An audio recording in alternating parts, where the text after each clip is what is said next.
Hello, അസ്സലാമു അലൈക്കും. ഇന്ന് ഞാൻ വന്നിട്ടുള്ളത് നല്ലൊരു മുട്ട ബജിൻ്റെ റെസിപ്പിയാണ് കേട്ടോ. നമുക്ക് തട്ടുകടയിലൊക്കെ കിട്ടുന്ന അതേ തരത്തിലുള്ള നല്ല ടേസ്റ്റി ആയിട്ടുള്ള ഒരു മുട്ട ബജിൻ്റെ റെസിപ്പിയാണ് ഞാൻ കാണിക്കുന്നത്. വളരെ ഈസി ആയിട്ട് നമുക്ക് ഉണ്ടാക്കാം കേട്ടോ. തട്ടുകടയിൽ നിന്ന് തരുമ്പോൾ ഇതുപോലൊക്കെ നമുക്ക് തരുമല്ലോ, മുളക് പൊടിയൊക്കെ വിതറിയിട്ട് അതേ ഒരു ടേസ്റ്റിൽ നല്ല പുറത്തൊക്കെ നല്ല ക്രിസ്പിയാണ് കേട്ടോ. അപ്പോൾ എല്ലാവരും വീഡിയോ സ്കിപ്പ് ചെയ്യാതെ കാണാം.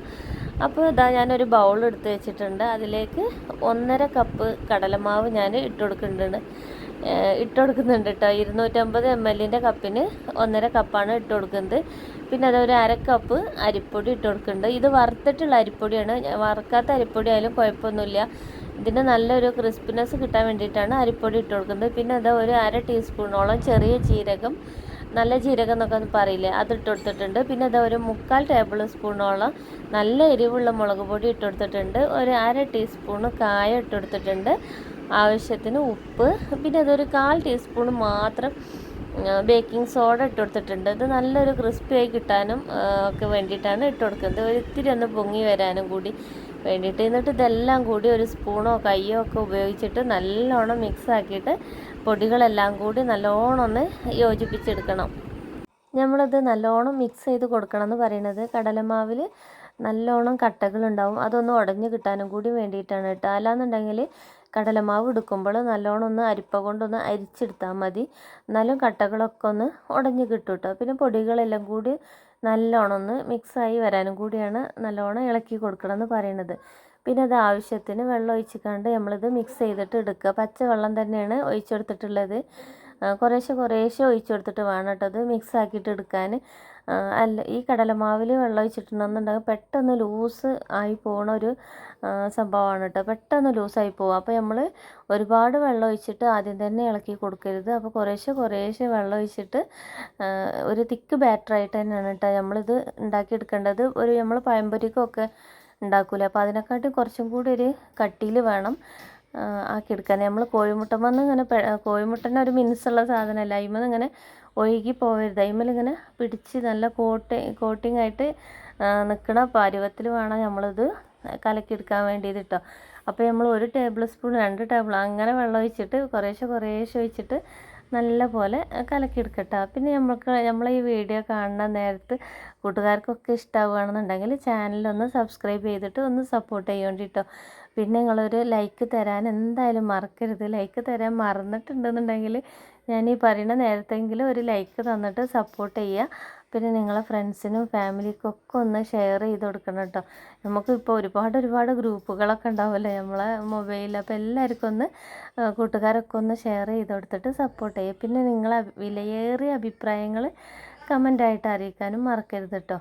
പിന്നെ ഇതാണ് ഇതിൻ്റെ ഒരു കൺസിസ്റ്റൻസി ഇട്ട് നമ്മൾ സ്പൂണൊക്കെ വെച്ച് ഒന്നിങ്ങനെ ഇളക്കിയെടുക്കുമ്പോൾ നമ്മളിങ്ങനെ വിരലിട്ട് ഇങ്ങനെ ഒന്ന് വരട്ട് നോക്കുമ്പോൾ ആ വര ഇങ്ങനെ തെളിഞ്ഞ് ഒഴുകി പോവാനും പാടില്ല. പിന്നെ അതിലേക്ക് ഒരു 2 ടേബിൾ സ്പൂണ് നല്ല ചൂടായി തിളച്ച് കിടക്കണ ഓയിൽ ഇതിലേക്ക് ഒഴിച്ചു കൊടുത്തിട്ടുണ്ട്. ഓയിൽ ഒഴിച്ചിട്ട് പെട്ടെന്ന് തന്നെ ഇളക്കണം, അല്ലാന്നുണ്ടെങ്കിൽ മാവ് വെന്ത് പോവും. അപ്പോൾ ഈ ഓയിൽ ഇങ്ങനെ ഒഴിച്ചു കൊടുക്കുന്നത് നമ്മൾ പൊരിച്ചെടുക്കുന്ന നേരത്ത് ഒരുപാട് എണ്ണ കുടിക്കാതിരിക്കാനും നല്ലൊരു ക്രിസ്പി ആയിട്ട് നമുക്ക് ഈ സാധനങ്ങൾ കിട്ടാനാണ് കേട്ടോ. അത് ഇതിൽ മാത്രമല്ല, നമ്മളിങ്ങനെ ബാറ്റർ ഉണ്ടാക്കുന്ന ഏത് ഇതിലേക്ക് ചൂടുള്ള ഓയിൽ ഒഴിച്ചെടുത്തിട്ടുണ്ടെന്നുണ്ടെങ്കിൽ ഒരുപാട് എണ്ണ ഒന്നും കുടിക്കൂല കേട്ടോ. അപ്പോൾ ഇതിലും ഒരുപാട് എണ്ണ ഒന്നും കുടിക്കണില്ല, നമ്മൾ ഒഴിച്ചെടുത്ത എണ്ണ അതേപോലെ തന്നെ നമുക്ക് ലാസ്റ്റും കിട്ടും. പിന്നെ ഇതിലേക്ക് ഒരു 2 തണ്ട് മല്ലിയില ഇട്ട് കൊടുത്തിട്ടുണ്ട്. ഒരു 1/2 ടേബിൾ സ്പൂണോളം ഗരം മസാല ഇട്ട് കൊടുത്തിട്ടുണ്ട്. ഈ തട്ടുകടയിൽ നിന്ന് കൊണ്ടുവരുന്ന ബജിക്കൊക്കെ നല്ലൊരു ഗരം മസാലേൻ്റെ ഒരു ടേസ്റ്റ് ഉണ്ടാവലുണ്ടല്ലോ. ചിക്കൻ മസാല വേണമെന്നുണ്ടെങ്കിൽ ഇട്ട് കൊടുക്കുക, മീറ്റ് മസാല ആണെന്നുണ്ടെങ്കിൽ ഇട്ട് കൊടുക്കുക കേട്ടോ. ഏതെങ്കിലും ഒന്ന് മാത്രം ഇട്ട് കൊടുത്താൽ മതി, 3ഉം കൂടി ചേർത്ത് കൊടുക്കേണ്ട ആവശ്യമില്ല. അപ്പോൾ കോഴിമുട്ടൊക്കെ ഞാൻ പുഴുങ്ങി വെച്ചിട്ടുണ്ട്. ഞാനിത് ഒന്നാകെ ഇട്ടിട്ട് പകുതിയാക്കിയിട്ടല്ല, ഒന്നാകെ ഓരോ കോഴിമുട്ട വീതമാണ് ഇങ്ങനെ ഉണ്ടാക്കിയെടുക്കാനും നിൽക്കണത് കേട്ടോ. ഇത് 8 കോഴിമുട്ട ഉണ്ട്. പിന്നെ ഇതിൽ നമ്മളിങ്ങനെ ഇട്ട് കൊടുക്കുന്ന നേരത്തൊന്ന് വരഞ്ഞ് കൊടുക്കണം. എന്നിട്ട് ഈ കോഴിമുട്ട പൊട്ടിത്തെറിക്കാനും ചാൻസ് ഉണ്ട്, അങ്ങനെ ആവാതിരിക്കാനും ഒന്ന് വരഞ്ഞ് കൊടുത്താൽ മതി കേട്ടോ. ഞാൻ എന്തോ ഒരു ഓർമ്മയിൽ ഇതേമാതിരി അങ്ങോട്ട് ഇട്ട് കൊടുത്തതാണ്, അപ്പോൾ വരയാൻ ഞാൻ മറന്നു. അപ്പോൾ എല്ലാ കൂട്ടുകാരും ഒന്ന് വരഞ്ഞു കൊടുക്കാൻ ശ്രദ്ധിച്ചുകൊണ്ടിട്ട്, അങ്ങനെ വരഞ്ഞു കൊടുത്തിട്ടുണ്ടെന്നുണ്ടെങ്കിൽ കോഴിമുട്ട പൊട്ടിത്തെറിക്കൂല. പിന്നെ ഒരു ഫോർക്കോ സ്പൂണോ എന്തെങ്കിലും വെച്ചിട്ട് നമ്മൾ എണ്ണയ്ക്ക് കോരി ഇട്ട് കൊടുത്താൽ മതി കേട്ടോ. കയ്യേറ്റ് വേണമെന്നുണ്ടെങ്കിൽ നമുക്ക് ഇട്ട് കൊടുക്കുക. ഇതേപോലെ ഇട്ട് കൊടുത്തിട്ടുണ്ടെന്നുണ്ടെങ്കിൽ എന്താ വെച്ചാൽ ഓവറായിട്ട് പിന്നെ നമ്മൾക്ക് മാവ് അതിന്മേലിങ്ങനെ എന്താ പറയുക, നമുക്ക് ഞാൻ ഫോർക്കേറ്റാണ് ഇട്ട് കൊടുക്കുന്നത്. അപ്പോൾ അതിൻ്റെ അടിയിൽ കൂടി നമുക്ക് ഓവറായിട്ട് മാവ് ഉണ്ടെന്നുണ്ടെങ്കിൽ അതിൻ്റെ ലൈനിൻ്റെ ഉള്ളിൽ കൂടി അതിക്ക് തന്നെ ഒലിച്ച് പോയിക്കോളൂ കേട്ടോ. അപ്പോൾ ഇങ്ങനെ കുറേ ആയിട്ട് ഇങ്ങനെ നിൽക്കില്ല.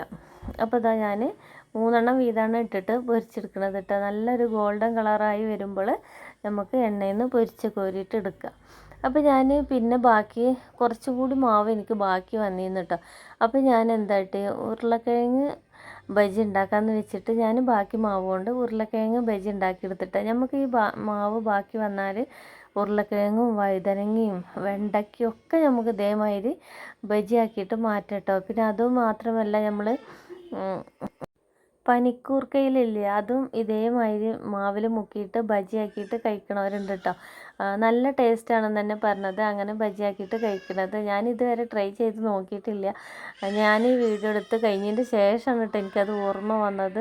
അപ്പോൾ ഞാൻ അങ്ങനെ ഒന്ന് ട്രൈ ചെയ്ത് നോക്കണമെന്ന് ഒരുപാട് ദിവസമായിട്ട് വിചാരിക്കുന്നുണ്ട്. അപ്പോൾ ഞാൻ ഇനി അങ്ങനെ ഉണ്ടാക്കുകയാണെന്നുണ്ടെങ്കിൽ എല്ലാവർക്കും കാണിച്ചു തരുന്നുണ്ട് കേട്ടോ.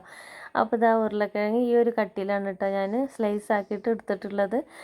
ഇത് നീളത്തിൽ വേണമെന്നുണ്ടെങ്കിൽ നമുക്ക് ഫ്രഞ്ച് ഫ്രൈസിൻ്റെ മാതിരി വേണമെന്നുണ്ടെങ്കിലും കട്ട് ചെയ്തിട്ട് എടുത്തിട്ട് പൊരിച്ചെടുക്കട്ടോ. നല്ല ടേസ്റ്റാണ് ഈ ഉരുളക്കിഴങ്ങ് പൊരിച്ചെടുത്ത്. മക്കൾക്കൊക്കെ പിന്നെ ഉരുളക്കിഴങ്ങ് ഒരുപാട് ഇഷ്ടമാവുന്ന ഒരു സംഭവമാണല്ലോ. അപ്പോൾ മക്കൾക്കൊക്കെ ഉരുളക്കിഴങ്ങ് ഇട്ട് ഇങ്ങനെ ഉണ്ടാക്കി കൊടുത്തിട്ടുണ്ടെന്നുണ്ടെങ്കിൽ ഒരുപാട് ഇഷ്ടമാവും കേട്ടോ. നമ്മളെ ഇന്നത്തെ വീഡിയോ ഇത്രയൊക്കെ തന്നെ ഉള്ളൂ കേട്ടോ. അപ്പോൾ എല്ലാവരും ഇതേപോലെ ഉണ്ടാക്കി നോക്കിയിട്ട് അതിൻ്റെ ഫീഡ്ബാക്കൊക്കെ പറയാനും ഇതൊന്നും മറക്കരുത് കേട്ടോ, എങ്ങനെ ഉണ്ടെന്നുള്ളത്. നമുക്ക് എന്താണെന്നറിയില്ല, ഇപ്പോൾ കുറച്ച് വ്യൂസ് കുറവാണ്, എല്ലാവരിലേക്കും നോട്ടിഫിക്കേഷൻ എത്തണില്ല എന്നാണ് കേട്ടോ തോന്നുന്നത്. അപ്പോൾ എല്ലാ കൂട്ടുകാരും ഒന്ന് മാക്സിമം ഷെയർ ചെയ്തിട്ട് സപ്പോർട്ട് ചെയ്യട്ടോ. നിങ്ങളെ സപ്പോർട്ട് ഉണ്ടെന്നുണ്ടെങ്കിൽ മാത്രമേ നമുക്ക് മുന്നോട്ടേക്ക് പോകാനേ കഴിയുള്ളൂ. അപ്പോൾ എല്ലാ കൂട്ടുകാരും ലൈക്ക് ചെയ്യാനും ഷെയർ ചെയ്യാനും ഒന്നും മറക്കരുത് കേട്ടോ. അപ്പോൾ ഞാനിതാ ഉരുളക്കിഴങ്ങിൻ്റെ ബജിയും പൊരിച്ചതൊക്കെ ആയിട്ടുണ്ട് കേട്ടോ. അപ്പോൾ ഞാൻ ഇതൊന്ന് മുറിച്ച് കാണിച്ചിട്ട് കേട്ടോ. നമ്മളെ മുട്ട ബജി നല്ല ക്രിസ്പിയാണ് കേട്ടോ. പുറത്ത് നമ്മളിങ്ങനെ ഞാൻ അധികം കട്ടിയുള്ള കോട്ടിങ് കൊടുത്തിട്ടില്ല. ഒരുപാട് മാവായിട്ട് കോട്ടിങ് കൊടുത്താലും കഴിക്കാനൊരു ടേസ്റ്റ് ഉണ്ടാവില്ല. പിന്നെ ഇങ്ങനെയാണ് കേട്ടോ ഞാൻ എന്താ പറയുക, ഒരു മീഡിയം ഇതിലാണ് കൊടുത്തിട്ടുള്ളൂ. അങ്ങനെ കഴിക്കാനാണ് ഒരുപാട് ടേസ്റ്റ്, നല്ല ക്രിസ്പി ആയിരിക്കും. പിന്നെ അതിൻ്റെ മുകളിൽ കുറച്ച് കുരുമുളകും പൊടിയോ മുളകും പൊടിയോ വിതറിയിട്ട് കഴിക്കാനാണ് എനിക്കിഷ്ടം. മക്കളൊക്കെ സോസ് കൂട്ടിയിട്ട് കഴിച്ചിട്ടുണ്ടെന്നുണ്ടെങ്കിൽ ഞാൻ ഇതേപോലെയാണ് കേട്ടോ കഴിക്കൽ. മുട്ട ബജി ഒരിത്തിരി കുരുമുളകും പൊടിയും കൂടി അതിന് വിതറി കൊടുത്തിട്ടുണ്ടെന്നുണ്ടെങ്കിൽ സൂപ്പർ ടേസ്റ്റാണ് കേട്ടോ. ഇത് ചമ്മന്തിൻ്റെ കൂടെ കഴിക്കാനും നല്ല ടേസ്റ്റാണ്. അപ്പോൾ നമ്മൾ ഇഷ്ടത്തിന് എങ്ങനെയാണെന്ന് വെച്ചാലൊക്കെ കഴിക്കട്ടെ. ഞാൻ ഇങ്ങനെയാണ് കഴിക്കൽ. അപ്പോൾ എൻ്റെ എല്ലാ കൂട്ടുകാർക്കും വീഡിയോ ഒക്കെ ഇഷ്ടമായിക്കണമെന്ന് കരുതാണ് കേട്ടോ. അപ്പോൾ കണ്ടില്ലേ നമ്മളെ എന്താ പറയുക, ഉരുളക്കിഴങ്ങിൻ്റെ ബജി തയ്യാറായിട്ടുണ്ട് കേട്ടോ. ഇതും നല്ല ക്രിസ്പിയാണ് കേട്ടോ. പുറത്ത് നല്ല ക്രിസ്പിയും ഉള്ളിൽ നല്ല സോഫ്റ്റ് ആയിട്ട് തന്നെയാണ് നമുക്ക് ഈ ബജിയും കിട്ടൽ. ഉരുളക്കിഴങ്ങ് വെന്ത് കിട്ടില്ല എന്നൊന്നും വിചാരിക്കണ്ട കേട്ടോ. നല്ല സൂപ്പറായിട്ട് തന്നെ വെന്ത് കിട്ടും. അപ്പോൾ ഇതാ നമ്മൾ വീഡിയോ ഇത്രയൊക്കെ തന്നെ ഉള്ളൂ. അപ്പോൾ നാളെ നല്ല ഒരു അടിപൊളി വീഡിയോ ആയിട്ട് വീണ്ടും വരുന്നുണ്ട്. ഒരുപാട് സ്നേഹത്തോടെ സ്വന്തം നൂറ.